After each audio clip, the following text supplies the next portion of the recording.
ABP Ganga की खबर का बड़ा असर हुआ है। लैंडडाउन में डॉपलर राडार के लिए जमीन न मिलने के मामले पर राज्यसभा सांसद अनिल बलूनी ने संज्ञान लिया है।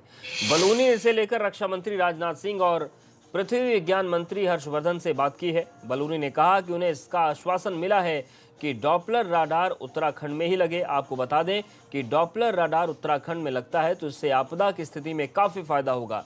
डॉपलर राडार की मदद से समय रहते बादल फटने जैसी घटनाओं की जानकारी मिल जाएगी। लैंसडाउन में रक्षा विभाग को जमीन नहीं मिल पाई थी। भारत सरकार के जो संबंधित विभाग हैं उनसे बातचीत की और जो हमारा अर्थ साइंस डिपार्टमेंट है उसके मंत्री डॉक्टर हर्षवर्धन जी से मेरी विस्तार से चर्चा हुई और मुझे यह पता लगा कि जो डॉपलर रडार लैंसडाउन में लगना है, क्योंकि वो कैंटोनमेंट की ज़मीन है तो उस पर कुछ एनओसी के इश्यूज लगातार आ रहे हैं। मैंने तुरंत भारत के रक्षा मंत्री आदरणीय राजनाथ सिंह जी से इस बारे में विस्तार से बातचीत की और मैंने बताया कि उत्तराखंड के अंदर आप लगातार देखते ही हैं कि अतिवृष्टि, बादल फटने की घटनाएं होती है और यहाँ पर मौसम का पूर्वानुमान लगाना बहुत ही आवश्यक हम लोगों के लिए है। आदरणीय राजनाथ जी ने मुझे ये भरोसा दिलाया है कि वह इस विषय को जल्दी शॉर्ट आउट करके और लैंसडाउन में ही ये डॉपलर रडार लगे, ऐसी व्यवस्था वह जरूर करेंगे। और भाजपा में इन दिनों कई विधायक नाराज चल रहे हैं। इस पर सांसद अजय भट्ट का कहना है कि सभी को अपनी बात कहने का हक है। साथ ही त्रिवेंद्र कैबिनेट के विस्तार पर भट्ट ने कहा कि इस पर जल्द ही फैसला हो सकता है। निकट भविष्य में जल्दी ही मैं समझता हूं कि मुख्यमंत्री जी इस ओर कुछ कार्रवाई करेंगे, क्योंकि ये मुख्यमंत्री जी का विशेषाधिकार है और समय कम रह गया है, इसलिए बनाने ही पड़ेंगे। वो तो संवैधानिक बाध्यता है, बन जाएंगे। फंडामेंटल राइट भी तो बोलने का है। इतना ही तो कहते हैं कि अभी काम नहीं हो पा रहे हैं। जहाँ काम नहीं होते हैं उसका सरकार संज्ञान लेती है, जिसके पक्ष से काम नहीं होता उनको बता देती है, भाई हमारे माननीय विधायक गणों का काम करिए। धीरे धीरे सब ठीक आ जाएगा, सामान्य चीज़ें हैं।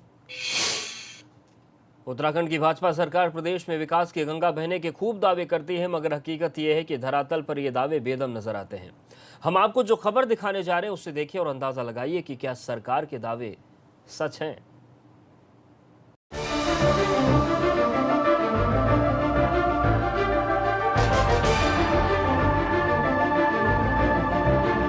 यकीन करना मुश्किल है कि उत्तराखंड में अब भी लोग इन हालात में जीने को मजबूर हैं। मगर आपको ये प्रदेश के हालात के बारे में अच्छी तरह से जानना जरूरी है।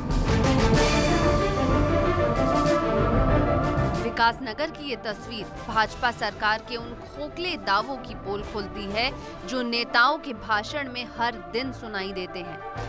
कोविड के कारण 3 लाख से अधिक लोग अपने घरों की ओर वापसी हुई। सरकार की ये चिंता है कि इनको हम कैसे अधिकतम लोगों को हम रोजगार दे सकते हैं।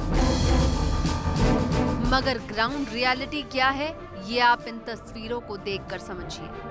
ये देखिए रोड की हालत। हमारे विधायक जी अभी तक हमारी रोड को देखने नहीं आए। हर बरसात में यहाँ पर ये हाल हो जाता है और हमेशा इन परेशानियों से हमें जूझना पड़ता है।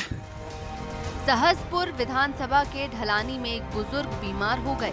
मुख्य मार्ग तक पहुंचने के लिए सड़क नहीं है, लिहाजा ग्रामीण बुजुर्ग को चारपाई पर लेकर अस्पताल के लिए चल पड़े। देखिए यहाँ के गड्ढे, जहाँ एक इंसान सही ढंग से नहीं चल पा रहा है वहाँ गाड़ी क्या निकलेगी। ये देखिए ग्रामीणों की तकलीफ का अंदाजा आप इन तस्वीरों को देखकर बखूबी लगा सकते हैं। मगर राजधानी देहरादून से महज 35 किलोमीटर दूर स्थित इस इलाके की हकीकत सरकार और शासन तक नहीं पहुंच रही है। विकास नगर से विक्रम सिंह की रिपोर्ट, एबीपी गंगा।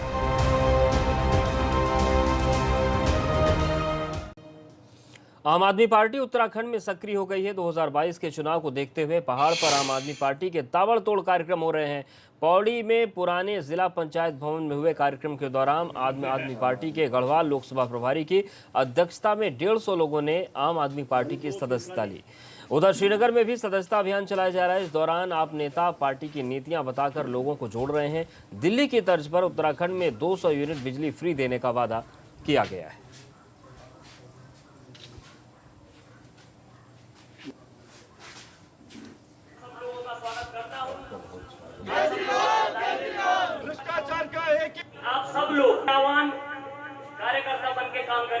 7500 बूथों पर जो है पहुंच चुके हैं, हम अपने कार्यकर्ताओं को बना चुके हैं और निश्चित रूप से अगर जनता में बड़ी ताकत होती है, जनता ने अगर 20 सालों के राज को देख करके एक बार दिल्ली के 5 साल के राज को देखा है, यहाँ से रिश्तेदार रहते लोगों के पूछ रहे हैं, अधिकतर लोग कह रहे हैं कि दिल्ली में अच्छा काम। और रामनगर में कॉर्बेट के आसपास के इलाके में घायल बाघिन की तलाश वन विभाग कर रहा है। ड्रोन की मदद से बाघिन की तलाश की जा रही है। बीते कई दिन हो चुके हैं मगर बाघिन का सुराग अभी तक नहीं लगा है।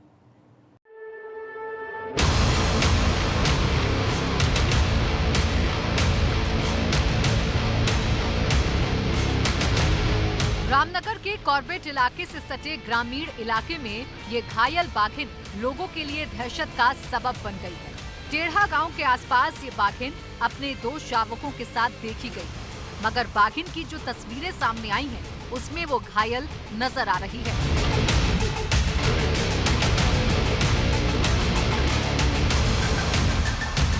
बाघिन के मुंह पर चोट लगी हुई है, जिससे वो बुरी तरह से घायल है। वन विभाग ने बाघिन की तलाश के लिए कर्मचारियों को लगा दिया है। सुबह और शाम 2 टीमें बाघिन की तलाश कर रही हैं। टेढ़ा जो हमारा गांव है उसके पास पुलिया है, जहां पे एक बाघिन अपने 2 शावकों के साथ आजकल देखी जा रही है और इसमें गांव वालों के द्वारा भी हमें बताया गया कि वो कई बार वहां पे दिख रही है। अभी एक पीछे हमारे को कुछ ऐसे फोटोग्राफ्स नज़र में आए हैं जिसमें बाघिन की आंख में कुछ रेडनेस है और हिदायतन क्षेत्र में ग्रामवासियों की और टाइगर्स की सुरक्षा, उसके शावकों की सुरक्षा के लिए अभी हमने वहाँ पे 2 टीमें गठित करी हुई हैं जो सुबह और शाम को वहाँ पे गश्त कर रही हैं। वन विभाग का मानना है कि बाघिन घायल होने के बाद अब और खतरनाक हो गई, इसलिए अब ग्रामीण इलाके में खतरा और बढ़ गया। आशंका है कि बाघिन घायल होने की वजह से आसान शिकार की फिराक में रहेगी, इसलिए लोगों पर भी इसके हमले बढ़ सकते हैं। बाघिन के साथ इसके 2 शावक भी मौजूद हैं। जाहिर है बाघिन के घायल होने की वजह से इसके शावकों के ऊपर भी खतरा है। रामनगर से दानिश खान की रिपोर्ट, एबीपी गंगा।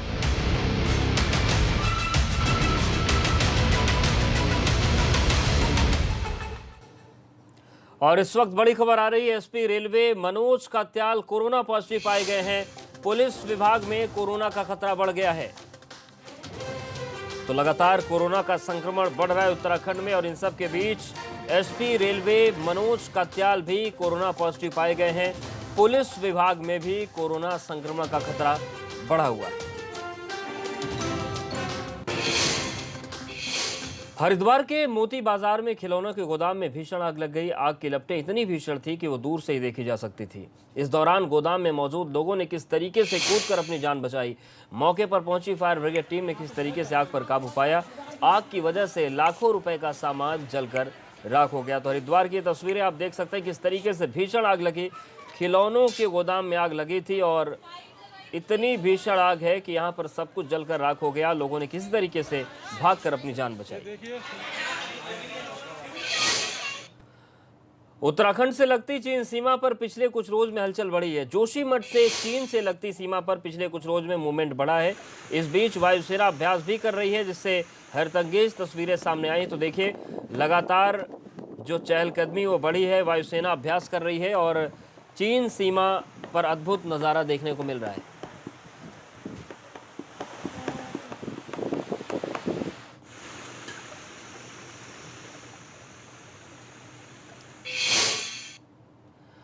और पिथौरागढ़ में कोरोना के बढ़ते मामलों को देखते हुए विकास भवन सील है। इस बीच मुख्य उद्यान अधिकारी कार्यालय में एक कर्मचारी के कोरोना पॉजिटिव आने से हड़कंप है।